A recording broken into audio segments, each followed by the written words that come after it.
আসুন বলতেছিলাম দাওয়াতের কথা। কিসের কথা কর? সবাই দাওয়াতের ময়দান। এই যে দাওয়াত, একটা দিনের কথা একজনকে বললেন, একটা দাওয়াতের আয়োজন করলেন, একটা মানুষকে আল্লাহর পথে কি করে, আত্মভোলা মানুষ, পথহারা মানুষটাকে আপনি কি করে আল্লাহর পথে আনবেন, এই চিন্তা প্রত্যেকটা উম্মতের দায়িত্ব। কথা বলেন ঠিক? এই জন্য আল্লাহ রাব্বুল আলামিন বলছেন কোরআন, ওয়াকুতুম খায়রা উম্মাতিন উখরিজাত লিন-নাস তা'মুরুনা বিল মা'রুফ ওয়া তানহাউনা আনিল মুনকার। আমি আল্লাহ তোমাদেরকে যে শ্রেষ্ঠ জাতি বানাইলাম, শ্রেষ্ঠ খায়রা, তোমরা মানুষকে সৎ পথের আদেশ করবা, অন্যায় কাজ থেকে কি করবা, বিরত থাক। তোমরা কিন্তু শ্রেষ্ঠ উম্মত, উম্মতে মুস্তাফা। বলেন উম্মতে মুস্তাফা। আমরা কি উম্মতে শুআয়ব আলাইহিস সালাম? আমরা কি উম্মতে নূহ আলাইহিস সালাম? হ্যাঁ, ওনারা আমাদেরও নবী, ওনারা আমাদেরও কি নবী রাসূলদের কারণ আমরা পার্থক্য করছেন কে? আল্লাহ। বুঝছেন না? কেউ এমন কালিমুল্লাহ, কেউ রূহুল্লাহ, এটা আল্লাহ দেন। কিন্তু আমরা কার উম্মত? এই উম্মতের উপর একটা বিশাল দায়িত্ব আমরা নিয়ে রাখছি। তোমরা সৎ কাজে আদেশ করবো, আদেশ আদেশ আদেশ বুঝায় বর্ডার। রমজান মাসে আপনার চোখের সামনে দিনের বেলায় দোকান খোলা রাখছে, আপনি প্রশাসনের সহযোগিতা নিয়ে আপনি তাদেরকে বলবেন যে তোমরা ভাইয়া রমজান মাসে দিনের বেলায় রোজা, দিনের বেলায় হোটেল খোলা রাখো। এখানে মদ খাইতেছে, মদের আসো, আল খামরু ওয়াল মাইসির, জুয়া, জুয়া। বুঝছেন না কথাটা? আপনারা সবাই মিলে প্রশাসনের সহযোগিতা নিয়ে, আইন হাতে না নিয়ে, প্রশাসনের সকল সহযোগিতা নিয়ে এই সমাজ থেকে কিভাবে মদ জুয়া এটা উৎখাত করা যায়, মানুষকে কিভাবে, যুবকদেরকে যুবতীদেরকে কিভাবে হেদায়েতের পথে রাখা যায়, মানুষের মধ্যে কিভাবে ইসলামের চেতনা সৃষ্টি করা যায়, এটা আমাদের দায়িত্ব। তা'মুরুনা বিল মা'রুফ ওয়া তানহাউনা আনিল মুনকার। এই দায়িত্ব যদি আমরা পালন না করি তাহলে তার শ্রেষ্ঠ উম্মত থাকতে পারবে। কথাটা কি আপনারা বুঝছেন? দেখেন, আগের যুগের একটা ঘটনা শুনে বুঝতেছেন তো কথা। আল্লাহ রাব্বুল আলামিন জিবরাইল আলাইহিস সালামকে বললেন, সবচেয়ে বড় ফেরেশতার নাম কি? জিবরাইল। বলেন জিবরাইল, আকলিব হাদিহিল মদিনা কাযা ওয়া কাযা। লম্বা আলোচনা।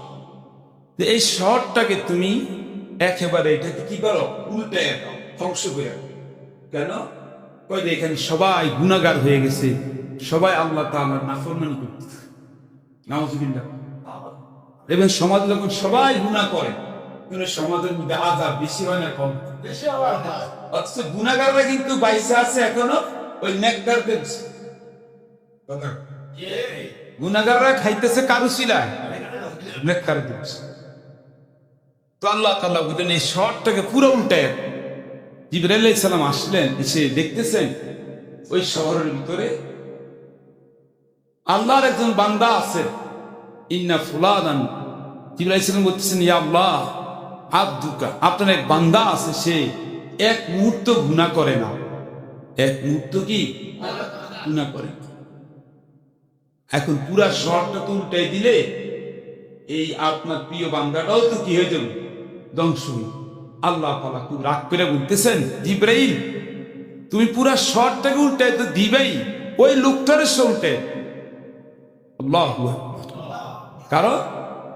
কারণ সে যেই পরিমাণ আমার ইবাদত করতেছে, আমার হেদায়েত পাইয়া, আমার দ্বীন বুঝা, সে যেই পরিমাণ ইবাদত করতেছে, একটা বিশাল সমাজে জনগোষ্ঠীর মানুষ তারা আল্লাহর দ্বীনের পথে আসতেছেন, এই নিয়ে তার মধ্যে কোনো চিন্তা ব্যথা। তা'মুরুনা বিল মা'রুফ ওয়া তানহাউনা আনিল মুনকার, এই কাজের প্রতি তার কোনো দায়িত্ব নাই। সুতরাং অন্যায়কারীদের সাথে সেও সমান অপরাধ। কথা বুঝতেছেন না? আর একটু সহজ করলাম, যার একটা গরম। আমরা যেমন আমাদের সপ্তাহের শ্রেষ্ঠ দিন কোনটা? জুমার। বাংলাতে কয় কি শুক্র, আরবিতে কি কয়? ইহুদিদের কাছে এমন একটা সপ্তাহের শ্রেষ্ঠ দিন ছিল শনিবার। কিবার? তো এরা আল্লাহ নির্দেশ করছিলেন তোরা জুমার দিনে কোনো নাফরমানি করো না। আপনি বলেন এখন 1:20 বাজে না? বাজে। তা আল্লাহ তাআলা যাদেরকে তৌফিক দিচ্ছে সবাই কি এখন মসজিদে আসছে? বলেন না সবাই। এটা কি আল্লাহর আনুগত্য না নাফরমানি? গায়ে শক্তি আছে, সুস্থতা আছে, ইচ্ছা কইরা দেরিতে আসতেছে, অথচ দায়িত্ব ছিল। ইদা নুদিয়া লিস-সালাতি মিন ইয়াউমিল জুমুআহ ফাসআউ ইলা যিকরিল্লাহ ওয়া যারুল বাই। যখন জুমার আজান হয়ে যায় দুনিয়ার সকল কাজ কারবার হারাম হয়ে যায়, শুধু জুমার প্রস্তুতি ছাড়া। জুমার জন্য আসতে হবে, দোকানপাট, বাই, ব্যবসা সব ছেড়ে দিবে। আসতে হবে কোথায়? তো এইভাবেই শনিবারের দিন ইহুদিদের জন্য দায়িত্ব ছিল ইবাদতের। আল্লাহ বলছেন এই দিন তোমরা কোনো কাজকর্ম করো না, শুধু ইবাদত করবা। কার? এরা কি করছে? সালাকি কইরা বৃহস্পতিবার আর শুক্রবারে গর্ত কইরা রাখতে থাকে ওই নদীর পাড়ে। তো মাছ আইসা এখানে পড়তো খাড়ির মধ্যে, এরা মাছ ধরতো। তো শনিবারের দিন ধরতো না, সালাকি করতো। শনিবারের দিন না ধরা ওরা করতো কি রবিবার। শনিবারের দিন কিন্তু মাছ বেশি আসতো। আমার কথা বুঝতেছেন না? দেখছেন ওরা কত চালাক। আল্লাহ হচ্ছে শনিবারের দিন তোমাদের ধ্যান থাকবে শুধু কি তাদের সময়ের জন্য কি আমাদের জন্য দিছে বিশেষ করে আমাদের দিন কোনটা? আল্লাহ তাআলা তাদের প্রতি অসন্তুষ্ট হয়ে গেল।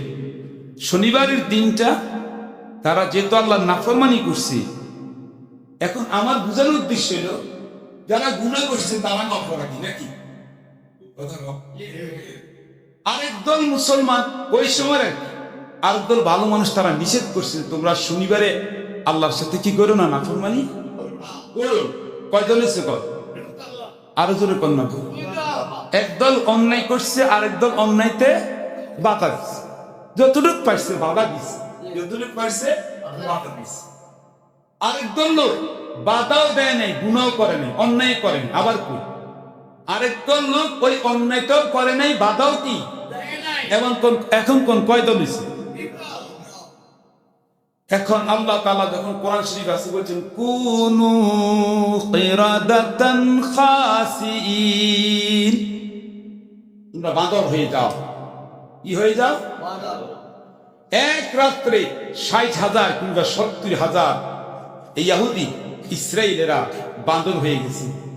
একটা সকালবেলা বাইরে হতে পারতেছে না। যারা বাধা দিছিল, ওই অন্যায় কাজ থেকে প্রতিরোধ করছিল যারা, বুঝছেন তো, ওরা গিয়ে দেখে ওদের আত্মীয় স্বজন এলাকার মানুষ কেউ নাই, দরজা টরজা খুলে ভিতরে গিয়ে দেখে সব কি। এখন হিসাব করে দেখে 60 বা 70,000। আল্লাহু আকবার। এক দুইটা বাঁদর না, 60 বা 70,000।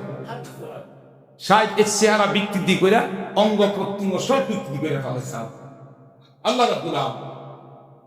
দেখা গেল যারা ওই শনিবারের দিন নাফরমানি করছিল তারা যেমন বাঁদর আছে, আবার যারা ওই অন্যায় কাজে বাধা দেয় নাই তারাও কি গেছে?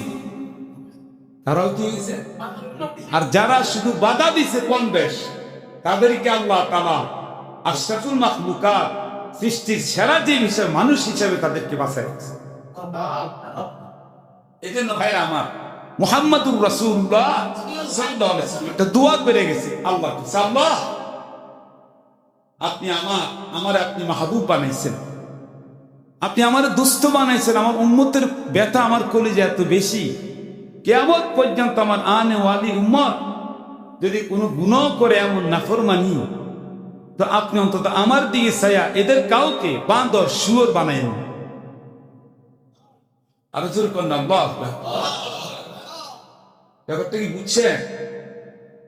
জি ভাইরা আমার, বিশ্বাস করেন দ্বীনের দাওয়াত এত এত গুরুত্বপূর্ণ। আমরা দাওয়াত দিতে চাই না মানুষকে, একটা কথা শুনাইতে চাই। আপনি যদি দাওয়াত না দেন মানুষের কাছে, হকের কথা না বলেন, যারা অন্যায় অপরাধ করে তাদের গুনার পরিমাণ আরো বাড়বে না কমবে? ক্ষমতার আমি পারতেছি না, একটু বলি আরো। ওমর বিন খাত্তাব রাদিয়াল্লাহু তাআলা আনহু মুসলমানদের খলিফা না? ওনার আমলে একজন মুসলমান অনেক দিন ভালো ছিলেন, নামাজি ছিলেন, অনেক দিন ধরে তিনি আর মসজিদও আসে না, ওনাকে দেখা যায় না। ওমর রাদিয়াল্লাহু তাআলা আনহু বললেন, ব্যাপারটা কি, আমাদের এই সাথীটা কই? তো সবাই বললো যে হুজুর আপনার কাছে বলি না ভয়ে, এই লোকটা এখন নামাজ ছাইড়া দিছে, এই লোকটা এখন মদ পান করে। নাউজুবিল্লাহ। ওমর রাদিয়াল্লাহু তাআলা আনহু বলেন, ইন্না লিল্লাহি। সবাই খোঁজ খবর কেমন রাখতেন?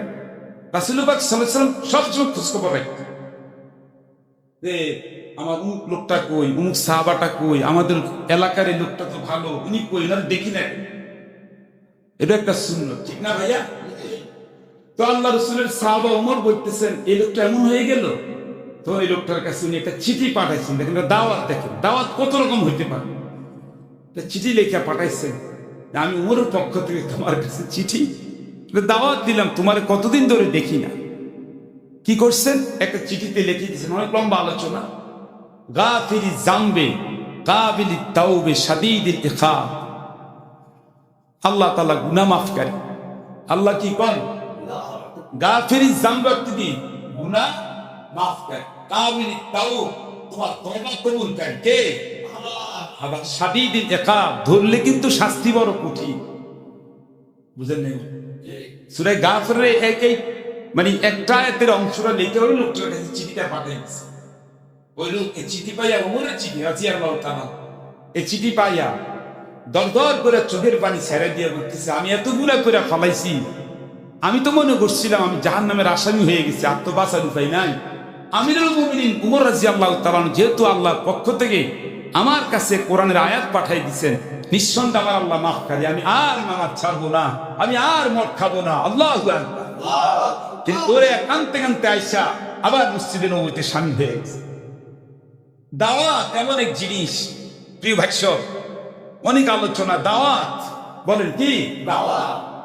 আপনি জানেন না কোন অমুসলমান, কোন গুনাহগার, কোন নাফরমান গুনাহ করতে করতে সে তার ভিতরটা অন্তঃশূন্য হয়ে গেছে, পাগল হয়ে গেছে। বেশি গুনাহ করলে মানুষ ভিতরে ভিতরে জ্বলা পুরা সারকার হয়ে যায়। কথা কোন ঠিক না? কারো কাছে সান্ত্বনা পায় না, একটা কঙ্কালের মতো মানুষ হয়ে গেছে। আপনি যদি একটু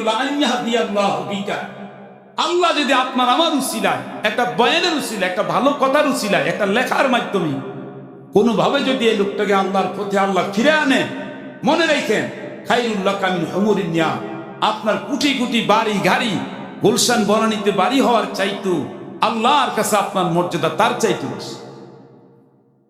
এজন্য আল্লাহ তাআলার পক্ষ থেকে আল্লাহ বলছেন, তোমরা দাওয়াত ছাড়ো না। যেই সমাজ, যেই দেশের মানুষ দাওয়াত ছেড়ে দেয়, ওই সমাজের মানুষ নাফরমান হয়ে যায়। কারণ আপনি জানেন না, হাজার হাজার অমুসলমান, বেঈমান, হিন্দু, বৌদ্ধ, খ্রিস্টান, তারাও মুসলমান হয়েছে। আল্লাহ বানাইছে কিসের কারণে? কর দাওয়াতের কারণে। জনগণ কিসের কারণে? দাওয়াতের মনে একটা দাওয়াতের জন্য যখন যত প্রস্তুতি আছে রাখবেন। একটু সুযোগ পাইলে একটা মানুষকে বুঝাইবেন যে ভাইয়া তুমি কেন নাফরমানি করতেছ। আপনি যে কোনো পারিবারিক ভাবে মাঝে মধ্যে বসা একটু বসেন, নিজের ছেলে মেয়ে আপনি মনে করতেছেন যে আপনার ছেলে মেয়ে উপযুক্ত হয়েছে, বড় হয়েছে, সে শিক্ষিত হয়েছে, বিদেশে গেছে, টাকা পয়সা কামায় করে, আপনি এটাকে খুব সফলতা। আমরা ভাইয়া মনে কষ্ট নিবেন না কেউ। দেখা হইলে অনেকে বলে যে হুজুর আমার ছেলেটা ইউরোপ কান্ট্রিতে গেছে, আমার ছেলেটা সাইপ্রাসে আছে, অনেক টাকা পয়সা কামাই করে। কিচ্ছু বলি না, বলতে পারি না, চেহারার দিকে তাকায়া মনে মনে শুধু এটাই ভাবি, তোমার ছেলে 1 মাসের মধ্যে 1 বছরের ভিতরে 1 ওয়াক্ত নামাজ পড়ছিনি, তোমার ছেলের মধ্যে নবীর সুন্নাত আসেনি, তোমার ছেলে আল্লাহর জিকির করেনি, তোমার ছেলে কোরআন তেলাওয়াত পারেনি, যা করে দিয়ে গেলা, যা বাড়ি গাড়ি করে গেলা, তোমার মৃত্যুর পরে তোমার ছেলে মেয়ে তোমার এই নিজস্ব বাড়ি গাড়ির মধ্যে সে কি নাফরমানি করবে, মদ খাবে না জমজমের পানি খাবে? তুমি তো জানো না কি তৈরি করে গেলা, কি দিয়ে গেলা। ভাইরা আমার, এজন্য ঘরের মধ্যে, সমাজের মধ্যে আল্লাহর রাস্তে, আল্লাহর দ্বীনের জন্য উম্মতে মুসলিমার দায়িত্ব হিসেবে প্রত্যেকে আমাদেরকে দাওয়াতের সাথে সম্পৃক্ত থাকতে হবে। রাজি তো ইনশাআল্লাহ ভাইয়া? এটা হচ্ছে মুহররম মাসের চিন্তা, এটাই হচ্ছে ইমাম হুসাইনের দায়িত্ব, এটা হচ্ছে হুসাইনদের আদর্শ, এটা হচ্ছে রাসূলুল্লাহ সাল্লাল্লাহু আলাইহি ওয়াসাল্লামের আদর্শ, এটা হচ্ছে কারবালার চিন্তা। আল্লাহ তাআলা আমাদের সবাইকে, আমাকে সহ আমাদের প্রত্যেকের ছেলে মেয়েকে আল্লাহ যেন সুস্থতার নিয়ামত দিয়ে আল্লাহ যেন আমাদের প্রত্যেকের আহলকে হেদায়েতের উপরে যেন প্রতিষ্ঠিত করে দেন। চিল্লায় কোন আমিন। ওয়া আখির